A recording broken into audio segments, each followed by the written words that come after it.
Today I will show you how to create this crazy particle transition that you've probably been seeing everywhere. I mean, I've seen it in at least like 10 edits right now, and some of them are extremely popular, so I just knew I had to make a tutorial on it so you guys could learn it as well. But anyways, let's just get into After Effects so we can make the effect. Alright guys, so here in After Effects I just have two clips of one and only doing something in these music videos. And once you have your clips that you want to transition on, what you need to do is you need to select both of your clips, right click, go to pre-compose, and here we can call it clips, or I don't know, and press OK. And now we can go to the transition point where the transition is gonna happen. So it happens right here in between these clips. So I'm just gonna mark it by pressing the star key, and now we can add the effect that is the most important effect here, which is called chord dance. And here I like to go to rows and I like to make it to 800, columns to 800, and now we're seeing nothing is happening. And that's exactly why we need to go to gradient layer 1 and choose clips, well, the layer we're on right now. And boom, nothing's happening at all. So now I have to go to Z position, and here we need to select any type of kind of like a particle that we want. So for example, cool ones could be intensity H slope 1. This one would look like this. It is used in a lot of crazy edits, but the most popular one is intensity 1. So for the sake of the tutorial, let's just use it here. So what I like to do to make the particles pop out like way more is like to make the multiplier way lower. So I'm gonna make it to something like minus 3.6, although you can make that even way lower, and it's gonna look like that, which is absolutely dope. And what we need to do here is we need to keyframe the multiplier, keyframe the rows, and keyframe the columns. And also we need to go to offset and make it to 2.8. I mean, if you want it to pop out a bit more, and we need to keyframe the offset here as well. And now we can add an optional effect which looks super cool here. It's called warp, and we need to go to warp style and make it to fisheye because that was looking absolutely ass. And here we can go to bend, and here we're gonna make it bend down. So here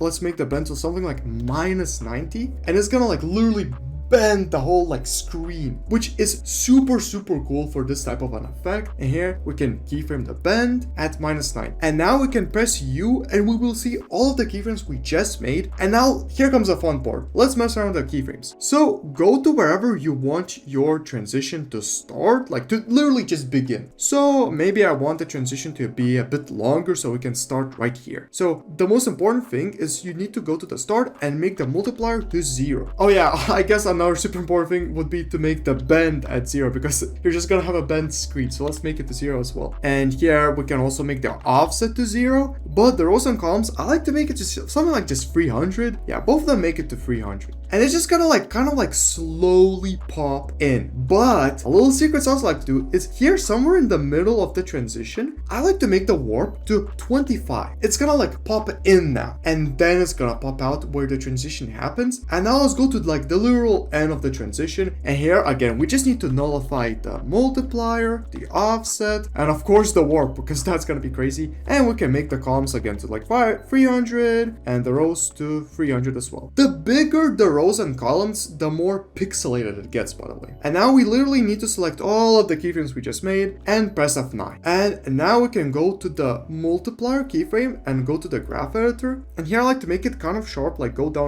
like this, and this go in like that, but this go like this. Now what this actually does is it makes the transition start super quickly. As you see, the graph drops down super quickly. That's why these pop out so fast. All right, and now let's go out of the graph, and here we can go to the offset graph and go to graph editor. And here we can also make that pop in way quicker, but then make it pop out also way quicker as the transition happens. Yeah, something like this. And let's go out of the graph editor. And now it's very important to go to the warp one. And here, just please make sure to make this go like this. Like, it's not gonna look great if you don't do something like this. It needs to be like very sharp when it comes back. And this one we can make also pretty sharp to make it look cool, and make it something like this sharp. This one also make this point go up and this point go in like that. And for warp, I definitely recommend to turn on the motion blur to actually have some blur, like so it would show movement. It's gonna look way better. As you can see, movement already starts to appear with the motion blur. And now let's go out to the graph editor, and here we will pretty much have the effect. Now, huge warning,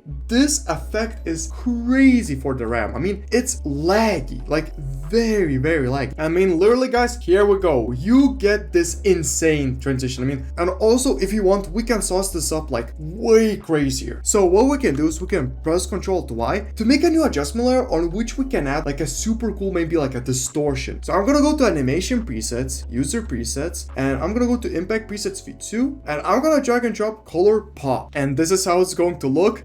It's gonna cause a crazy like explosion almost like. And by the way, the preset I just dropped is just one of the over 50 presets that I have included in my Ultimate Impact bundle, which is the exact bundle that I use every single day when I want to add crazy shakes, distortions, or just these super crazy experimental effects as you just saw here. You could literally drag and drop like, for example, like a flash and just have this flash like crazy. And I mean, look how flash is gonna look. It's just gonna flash like that. Add it incredibly quickly, but these effects did take a long time to make. So if you want to save an insane amount of time and just have them a drag and drop away, I definitely recommend to check out my Ultimate Impact bundle, for which I will leave a link down in the description. But yeah guys, that's about it for the effect. If you also want to learn how I make insane flicker effects in literally seconds in After Effects, I'll have a video pop up somewhere here on the screen. I don't really know where it's going to be, so I definitely recommend to check it out. But yeah guys, see ya!